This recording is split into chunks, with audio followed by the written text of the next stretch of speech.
When I was at school, it was.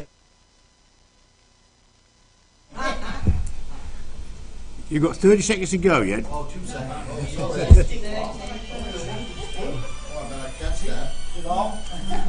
Right.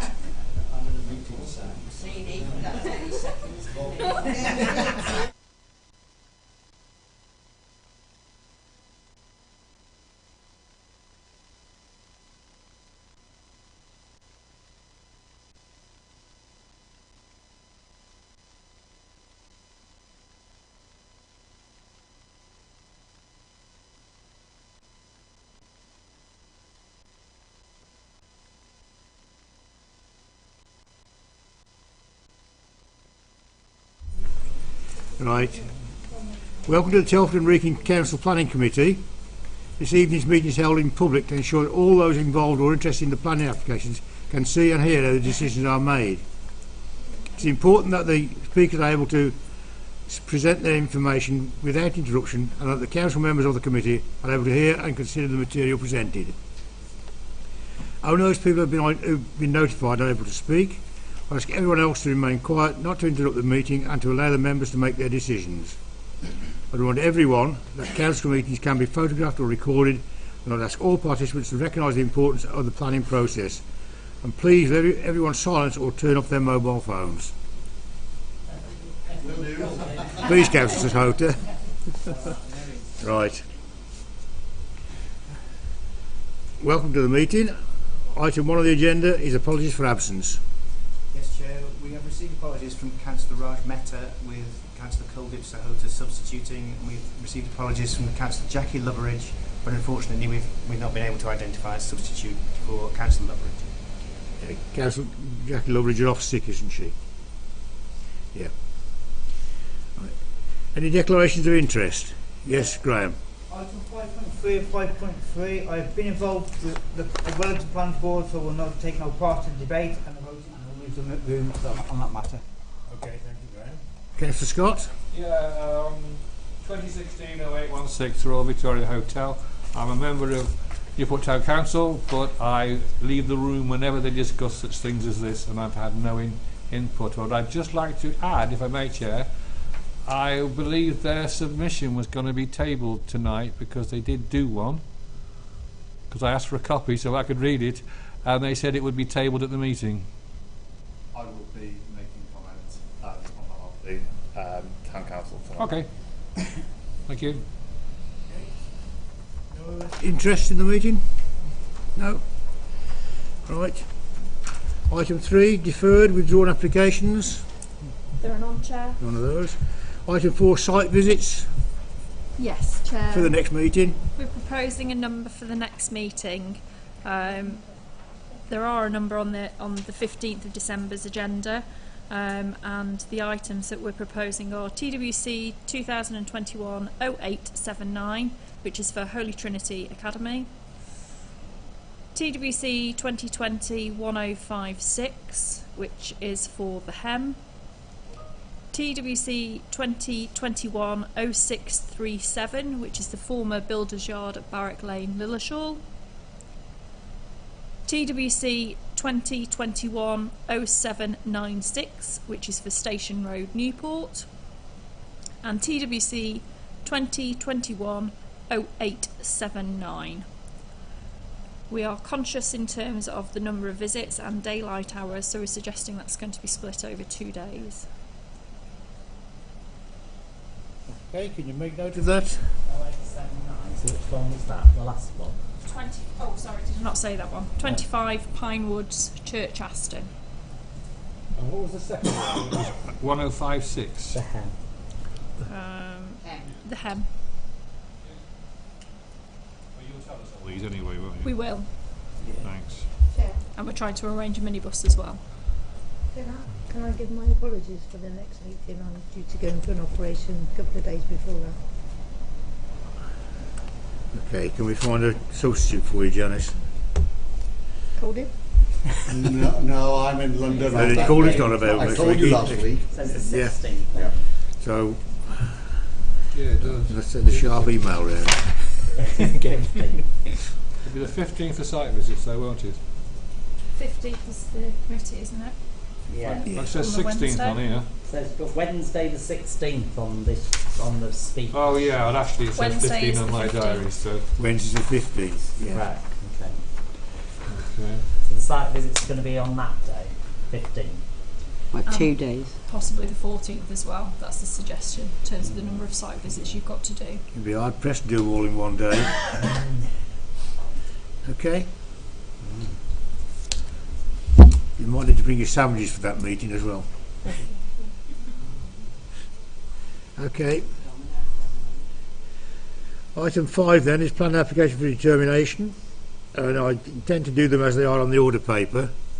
And I shall take the last two together, which is the former new college, because one of them is a listed building application, so it makes sense to have one debate and 2 votes. Okay. So item 5A is the Royal Victoria Hotel. Mark? Thank you, Chair.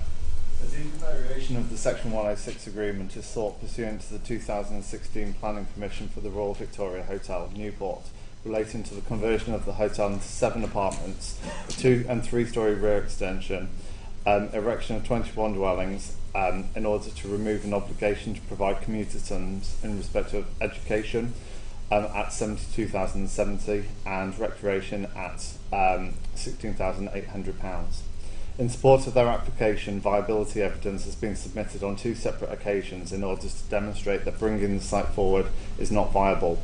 The applicant is therefore seeking members' approval to remove the obligations to provide the reference commuted sums.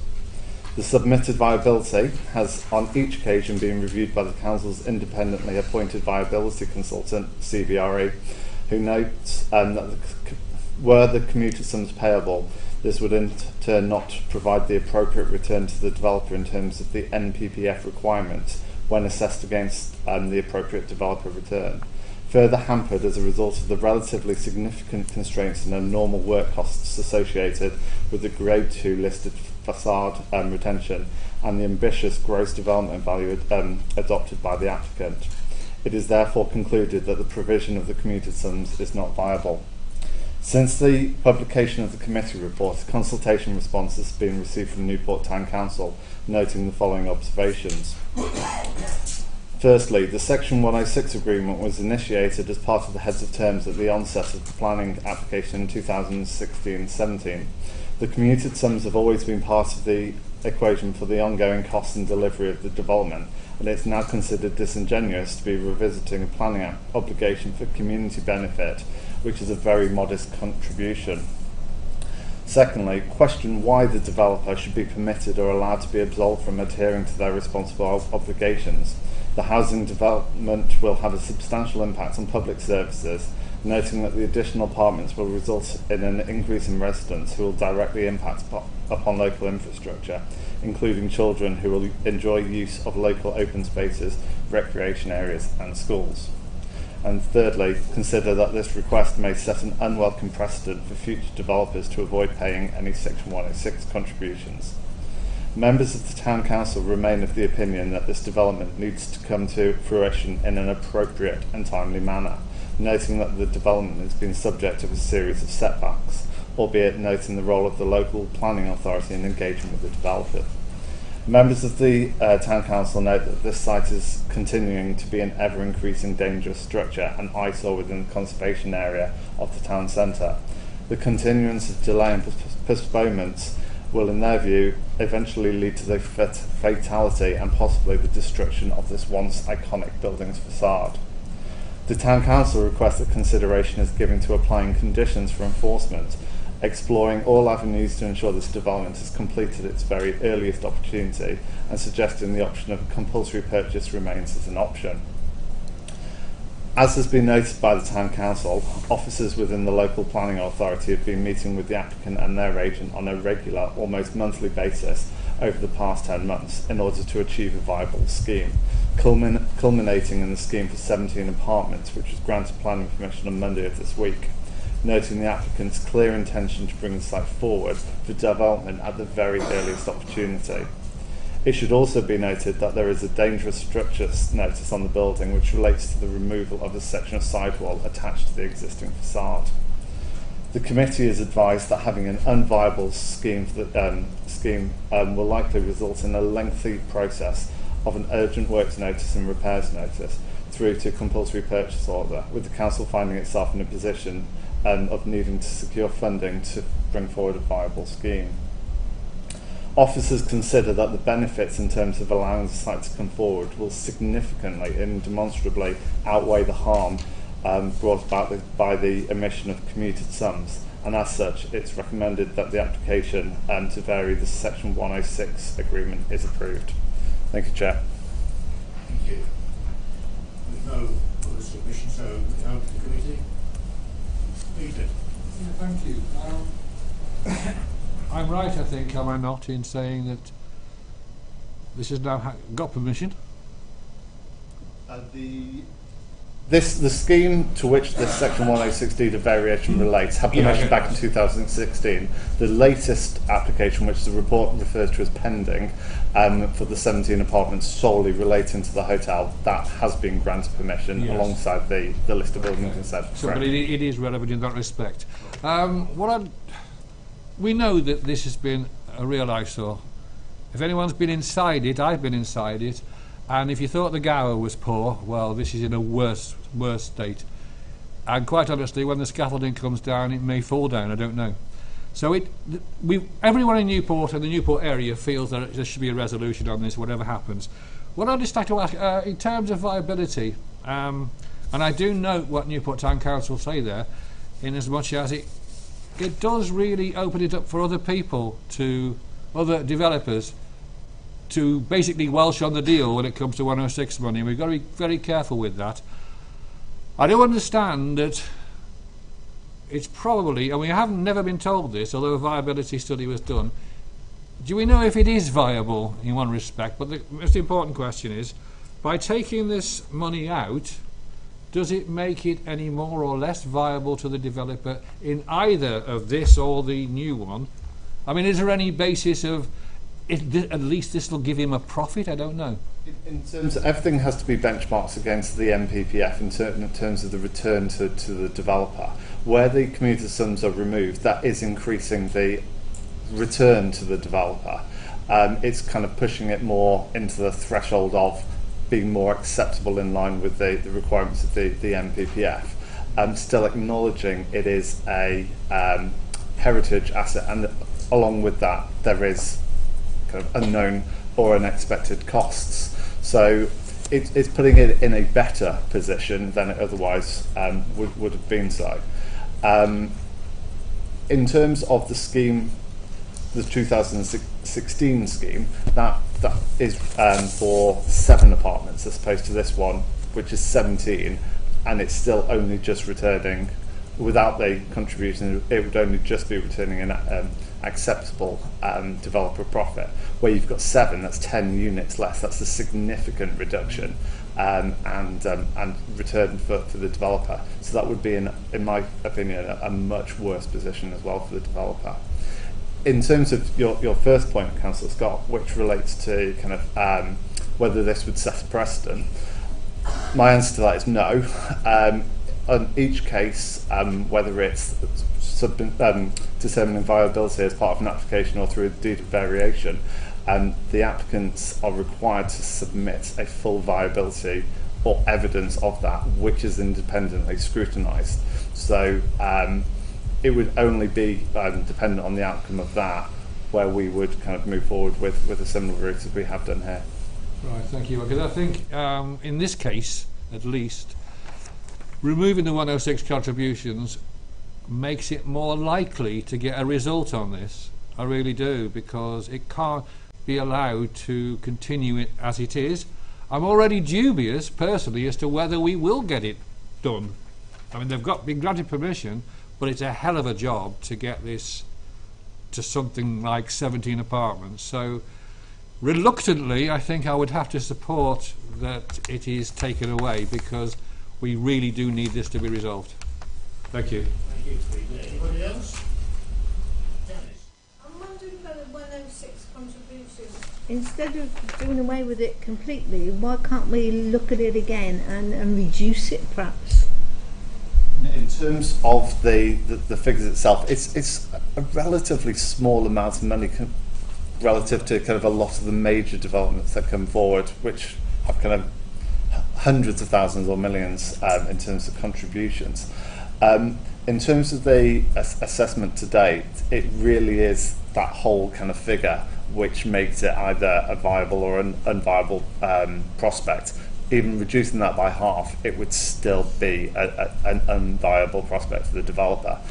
I mean, I think it's worth noting we have a developer who hopefully is in that kind of position. They've got a permission now for those 17 units. So it's our kind of hope and intent that with this kind of, if we resolve to remove that obligation now, we will be in the position where that developer is able to move forward and develop this site. I think is what everyone kind of is after. Yeah, thank you, Chair. Yeah, I mean, I'm trying desperately not to feel like we're being held to ransom here, but we are in a way. I mean, it's been 5 years this going on, and I notice in the report that part of the problems has been the financial backers had gone bust or something, which, you know, sort of, yeah, it's like our education department, recreation department, having to pick up the bill on it. I mean, the thing is that I'm reluctant to approve losing this money, but I understand where the applicant is. I mean, is there any way that can we not put any conditions on this, that it's got to be done in a specific time period or something like that? Because, you know, from what Councillor Scott says, I mean, the building isn't going to last, it doesn't sound like it's going to last much longer. And we could be in a situation whereby we end up with a pile of rubble, which has happened in Newport High Street on more than one occasion. So, because there was a load of faffing around as to what was going to happen with these old buildings. So, you know, sort of, is there any way that we can, you know, have a bit of an insurance policy on this?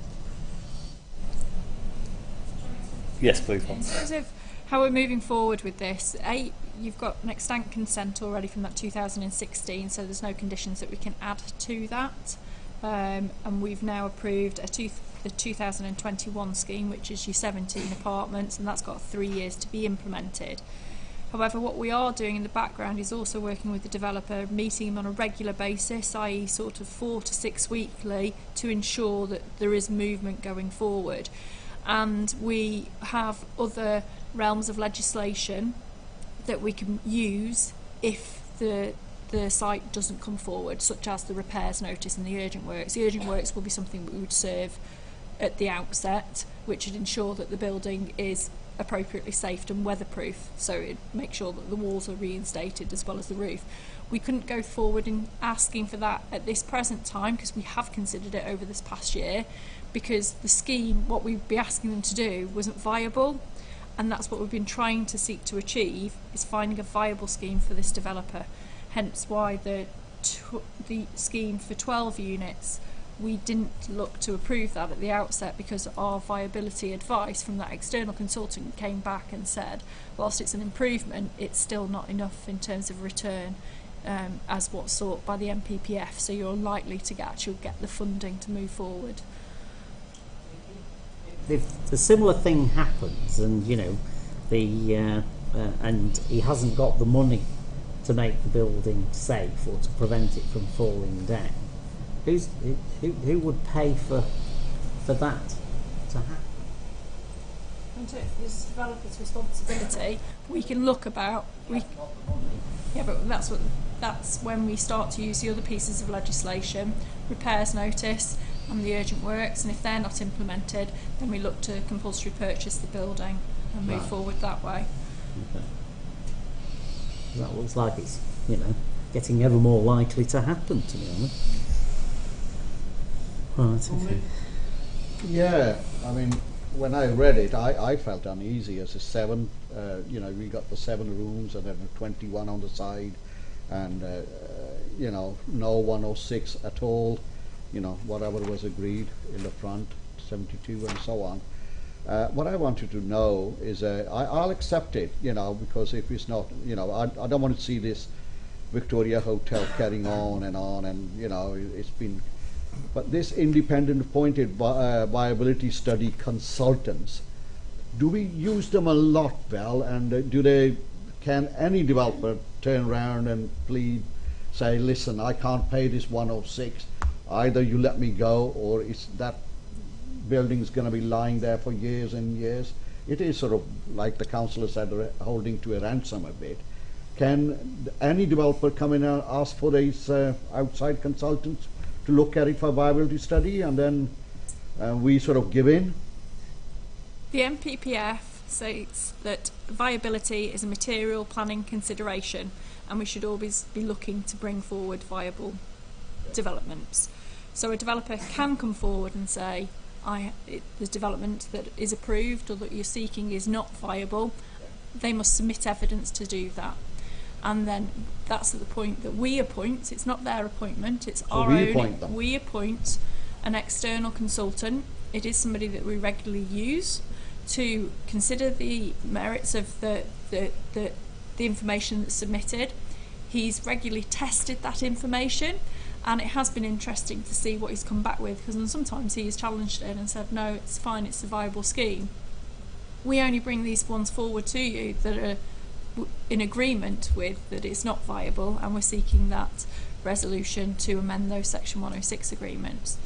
And as you recall, you have had training by that consultant, and he did go through actually the Royal Victoria as an example to show you those constraints that are on there and what those issues are in terms of actual commercial costs as well. The 7 within the Victoria Hotel, leave that aside, because you know, but there's a 21, you know, it's been built like on any other land. Surely, you know, that would be viable, wouldn't it? On the car park, or you know, on the side. No, I'm afraid not. It was only made viable through the delivery of both Homes England grant funding and actual Section 106 off-site contributions from the council to make that viable. Yeah, all right. Thanks for clarifying that, Val. Pete, did you want to come back? Yeah, just want a couple of things basically, because as Coldip's just suggested there, the housing at the back's now going to be, it's Wrekin Housing Trust, and they're virtually ready to go. Any time now, I believe, people will be living in them, which is great. But one reason again for agreeing to this is, as you can see on the map there, there's a walkway through as part of this development, which we lost 5 years ago, and it's very important to the people of Newport that they can get through from Water Lane to St Mary's Street without being impeded. So if this is allowed and it makes it so that the building is brought forward, we will get our walkway back, and that for me and the people of Newport is very, very important. Can I ask you, is this in the Newport Conservation Area? Yes, it is. So the hotel facade is an important part of that scene. Conservation area, but it's also a listed building as well. And as Councillor Dugmore said a few years ago, frontage fell down in Newport and a man was injured. Yeah. So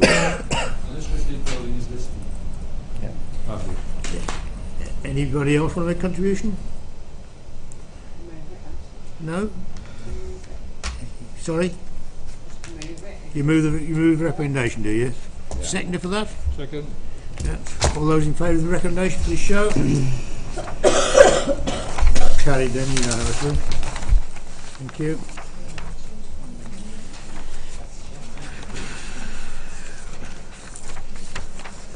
Right. We now move to agenda item 5B, which is the land adjacent to 44 Wombridge Road, Wombridge. Permission is sought for the erection of one dwelling on the site adjacent number 44 Wombridge Road, whilst retaining, albeit repositioning the site's existing use as a paddock for horses. Additional information has been sought throughout the application process relating to coal mining, drainage and trees in order to address technical responses. This has also been the subject of reconsultation. Thank you, Chair.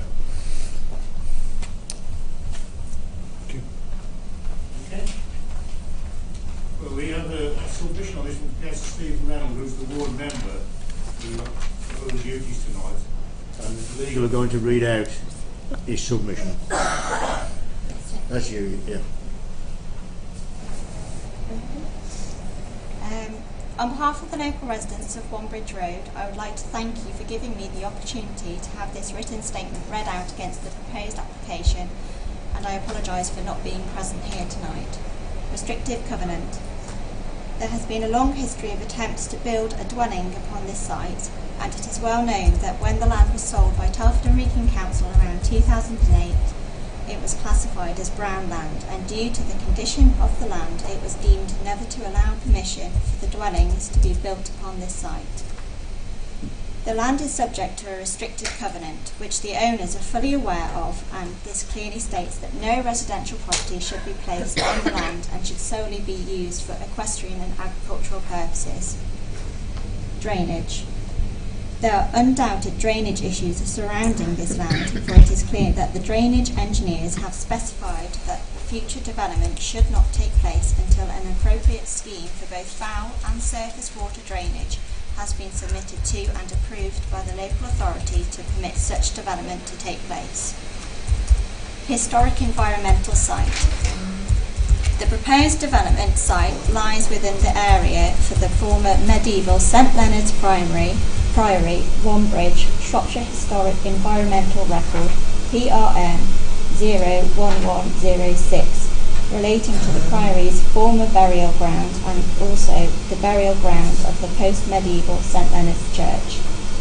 The site is known to hold archaeological interest, and if this site is developed and allowed, a programme of archaeological work should take place comprising of a watching brief and any groundwork or excavation associated with the development of this site, and this should be a condition if passed. Coal mining. The planned development site falls within the defined development high-risk area. There are recorded mine shafts within 20 metres of the planning boundary, and the site is likely to have been subject to historic unrecorded underground coal mining at shallow depth. As stated in previous applications to develop this site, various conditions should be met to enable work to be done. A scheme of intrusive investigation should have been carried out on site to establish the risks posed to the development by past coal mining activity, and any remediation work and/or mitigation measures to address land instability arising from coal mining legacy as may be necessary should be implemented on site in full in order that the site is safe and stable for the proposed development and the adjoining properties in Wombridge Road. The residents have over the years since the sale of this land by Telford and Wrekin Council have greatly been affected by the activities upon this site, and I too have my concerns about the development of this site. There must have been valid reasons why a covenant was put in place restricting the use of this land and why the properties on Wombridge Road, Wombridge, stop short of this site. And on behalf of Councillor Stephen Reynolds, he says thank you. Thank you, Helena. Mark, do you want to reply to those? As been noted, the current application seeks permission for one dwelling and associated access and amenity space on a parcel of land previously granted permission for a use as a menage and paddock in 2016. In terms of the principle of development, the site is located within the built-up area of the borough, where new residential development can be supported. With regard to the siting, design scale and massing, the dwelling is considered to be an appropriate addition to the street scene and would be in keeping with the adjacent properties. An earlier application was submitted on the site in 2020 for a dwelling which was refused as the design was not considered to be appropriate within the street scene, nor was it considered to be respectful of the site's setting, namely due to its narrow proportions and window design. The current application has a significantly improved design which responds more positively with the character of the area. Concerns were initially raised by the Coal Authority alongside the Council's drainage and tree officers due to the constraints on site. The applicant has worked to overcome the issues. Amendments were put forward to reposition the dwelling, and additional surveys, including a coal mining risk assessment, flood risk assessment and tree surveys were submitted for consideration, which resulted in in there being no technical objection to the proposal subject to conditions. As has been noted, concerns have been raised during the consultation period by Councillor Stephen Reynolds and local residents, which predominantly relate to coal mining, drainage, proximity to trees on site, archaeology as a result of its proximity to Wombridge Priory. Furthermore, there is a restricted covenant on the land. However, members will be aware that this is not a planning matter which can be considered by this committee. The applicant is aware that they would need to apply to lift the covenant should permission be approved on the site. As a result, the local planning authority considers there are no grounds, also officers consider there are no grounds to object to the principle of the development, and the recommendation to committee remains to grant full permission. Thank you, Chair. Thank you, Mark. Over to the committee. Any comments? Graham. If there's a restricted covenant on it, why can't this be used as a planning application refusal? It's not a material planning consideration. Covenants are dealt with completely separately. It's not a matter which we as officers or the committee can take account of.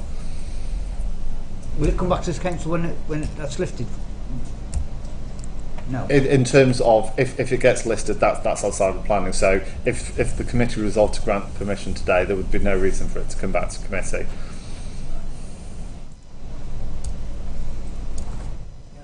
Yeah, I went and had a look at this one because isn't Wombridge Road confusing? Yeah.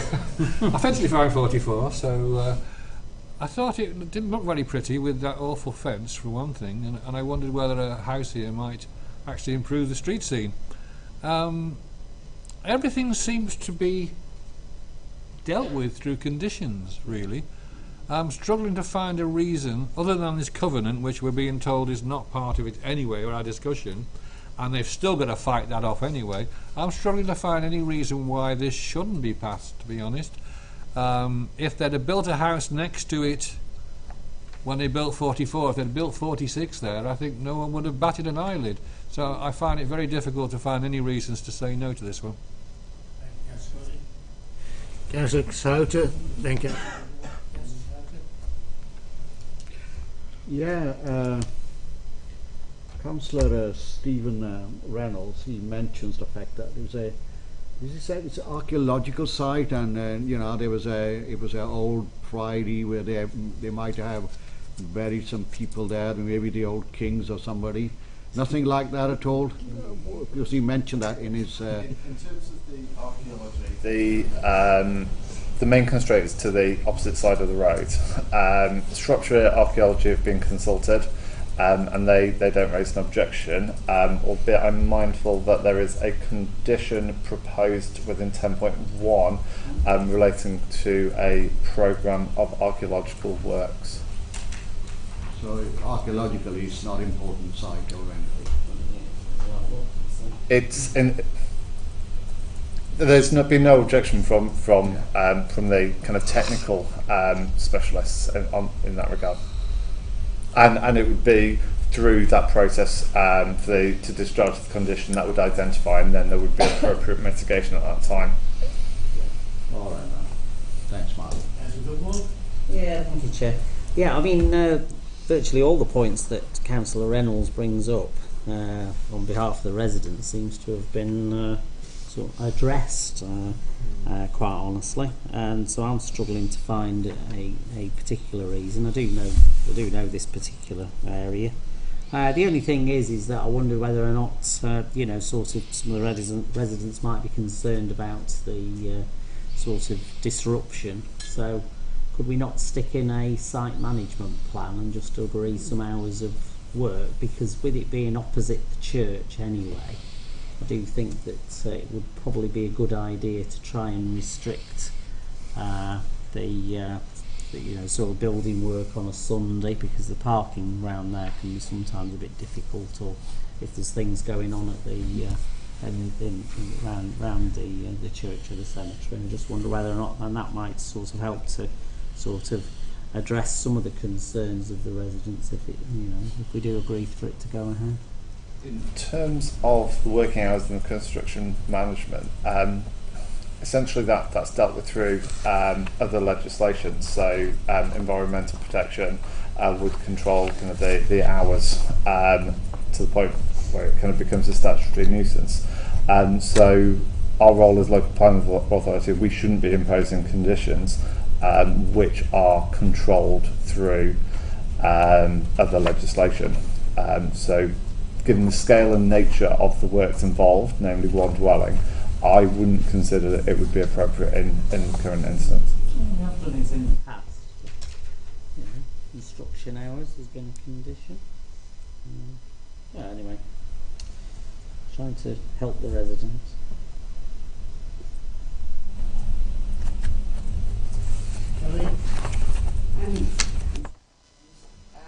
I was just wondering then, if we can't discuss the covenant that you can't build land on, who decides that? How can we give permission for land you can't build houses on? In terms of the covenants were imposed by a separate department of the council, so the dialogue would be had with them completely outside the planning. It's not something we can take account of or should really be discussing, and that's completely separate. Shouldn't they do their job before we do ours? They can run parallel, they can run before, or they can run after. Okay, and it's a bit random here. What's the negative impact on the market value? Is there any basis in that, or is that just their view of that? Is there a reason? In terms of land values? So that's just in the public representations? In terms of the value and the impact upon neighbours' kind of properties, again, that's not a material consideration we can take account of.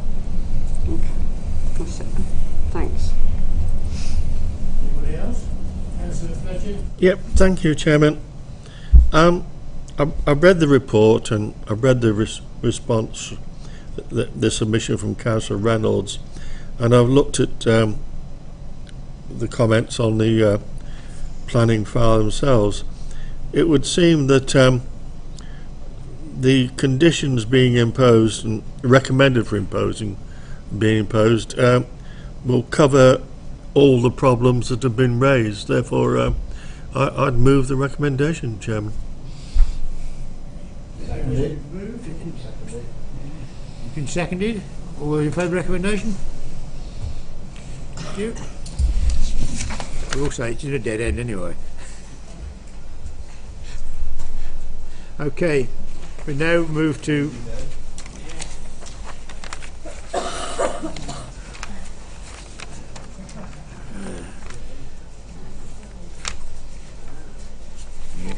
on page 37 to 74.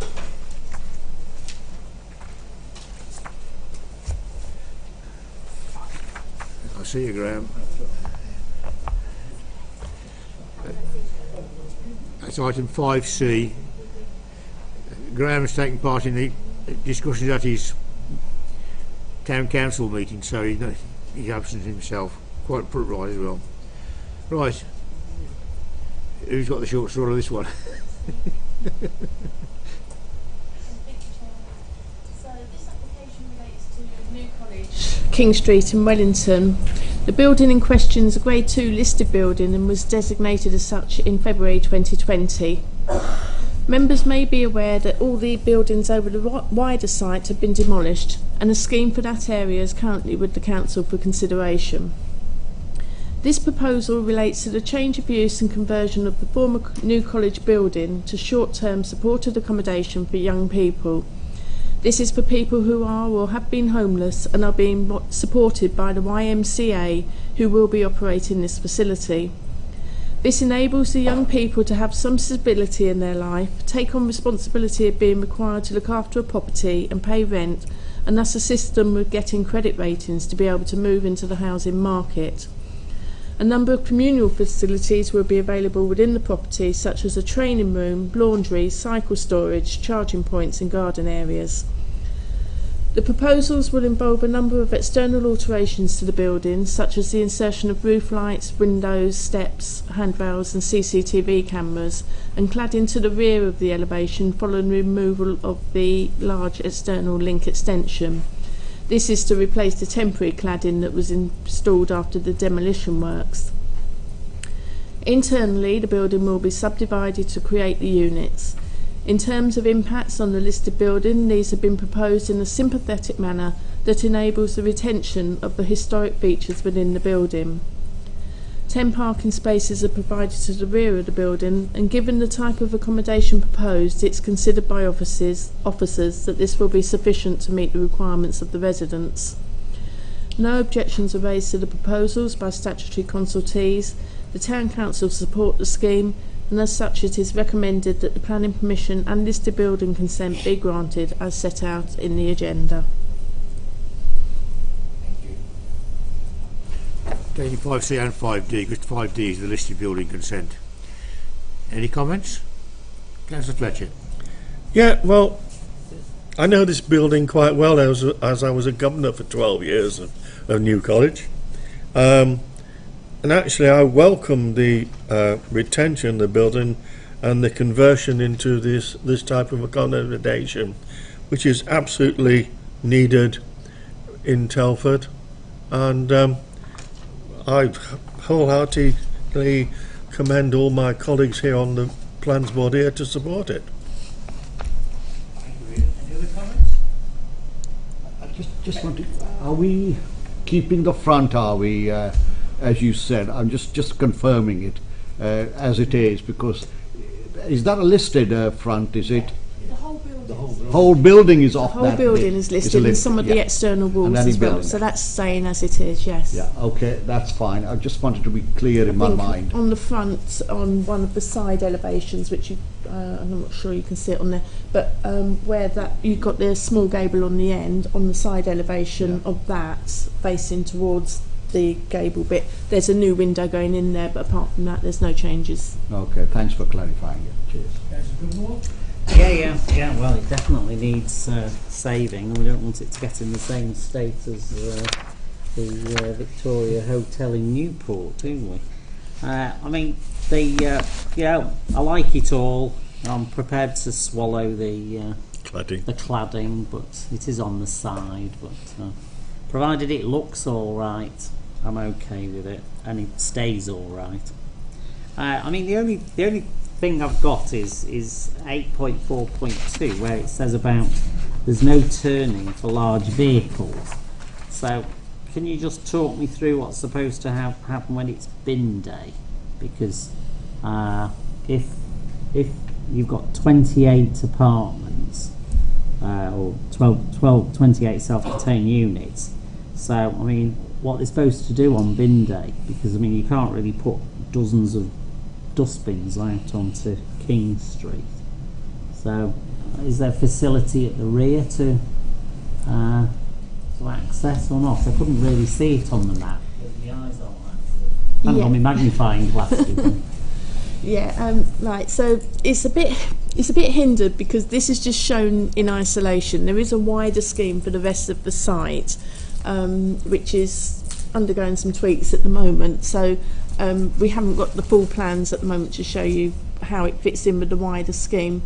But the new access, or the widened access that's going in down the side, will actually go into a new road that sort of goes round the back of this site.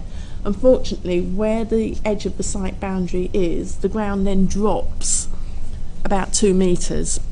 So they can't make the site any wider without getting into significant difficulties. So what will happen is that the lorries can come to where you can turn into the back of here, and then the refuse will go down. It's within the specified distance for how far they can move refuse down to the highway point. So it's within the whilst it would have been ideal to get them into the site, it's not feasible, it's just not possible, but it is within the specified distance to move it. And they are your bins, aren't they? They're not individual bins either. Yeah, yes. So it's not going to be 28, but there's probably going to be a good dozen or so, won't it? Is it it's the ones that are indicated in the colour, isn't it, in the centre of the site? That are where your bins are? Okay. Yeah, okay. Seems well. Thank you. Any further comments? No, move it. Yeah, suggest you would be moving the recommendation. Seconder for that? We've got 2 applications, Chair. I know. Yeah, I did say at the start we're taking the two together, didn't I? And I think you've realised that because we've been asked a question about the listed building. Okay. So on the first one, 0594, can we agree recommendation for that? And the second one, 0595, which is the listed building one, can we accept the recommendation for that? Okay. That's unanimous. Thank you. That brings us to the end of the meeting. I bet the December one was quick.